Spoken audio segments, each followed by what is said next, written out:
السلام علیکم ورحمۃ اللہ وبرکاتہ۔ سامعین و ناظرین،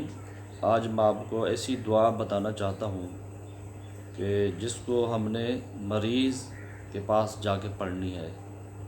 جب بھی کسی مریض کے پاس جائیں تو یہ دعا پڑھیں، کیونکہ اس دعا کے متعلق یہ آیا ہے کہ اس دعا کو جا کے جب کوئی کسی مریض کے پاس 7 دفعہ پڑھتا ہے، اگر اس مریض کی موت کا وقت نہیں آیا تو اللہ تعالیٰ اس مریض کو ضرور شفا عطا فرمائے گا۔ حدیث شریف میں ہے کہ عن ابن عباس رضی اللہ تعالی عنہما عن النبی صلی اللہ علیہ وآلہ وسلم، حضرت ابن عباس رضی اللہ تعالی عنہما روایت کرتے ہیں کہ رسول اکرم صلی اللہ علیہ وسلم نے فرمایا: ما من عبد مسلم یعود مریضا لم یحضر اجلہ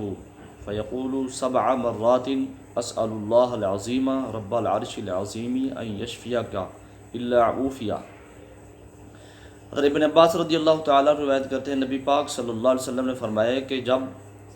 کوئی مسلمان بندہ ایسے مریض کے پاس جائے کہ جس کی موت کا وقت ابھی نہیں آیا، اس کی موت کا وقت ابھی نہیں آیا، اور اس کے پاس جا کے 7 دفعہ یہ دعا پڑھے کہ اسأل اللہ العظیم رب العرش العظیم ان یشفیک،